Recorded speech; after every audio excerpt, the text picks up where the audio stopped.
Opinions and stories around the game we love, told by your favorite storytellers. Stay up to date with all things cricket. Subscribe to Cricbuzz's YouTube channel and press that bell icon now. Tell me, a point we had some discussion here with regards to a couple of the dismissals. There was one where Dussen reviewed it and it was seen to bounce short. And then there was another catch that was quite contentious. I think there was a bit of discussion. Maybe at the lunch break, maybe the South African camp, I think, went in to ask if that had carried. And we were having a discussion here and saying it is funny enough that for wicketkeepers in particular, with the gloves that they've got, and often for fielders, when you take in that ball coming forward, you would think you would be able to see it and whether it has or hasn't carried, but it's not that easy, is it? I mean, there are times where, even as a wicketkeeper, because of the bulkiness of the gloves, you're not sure whether it has exactly carried or not. Absolutely bang on. Even when you just showed it, Polly, the way you do, as soon as you get your head away, it's hard to see the ball.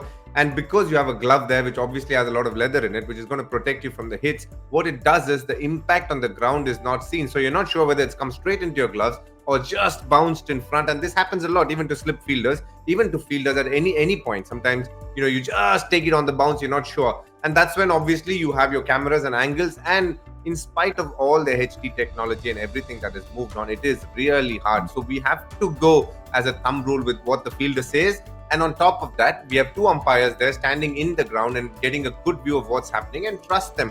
Because over a period of time, 15 years ago, we had the same problem. We had, slightly lesser cameras. Today, the cameras have gotten better. There are far more cameras as well. In spite of that, if you're not able to obviously, nail the decision, or let's say get conclusive evidence, then you have to understand that you have to go with umpires and the keeper as well. So I think the decisions were well taken. I completely understand where Dean Elgar was coming from. Obviously, he had the nick which just bounced in front of the keeper, which was obvious, so it was overturned. But when it comes to Rassie van der Dussen, it wasn't obvious. So obviously, there's not conclusive evidence, so you don't obviously turn it around. So as a keeper, you try your best to be honest about it, but a lot of the times you do miss it because of the protection in the gloves, and you don't tend to see it because your head goes back technically.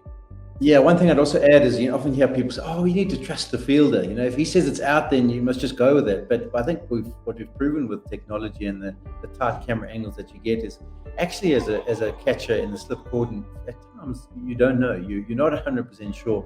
That's why to check it out is probably a good thing.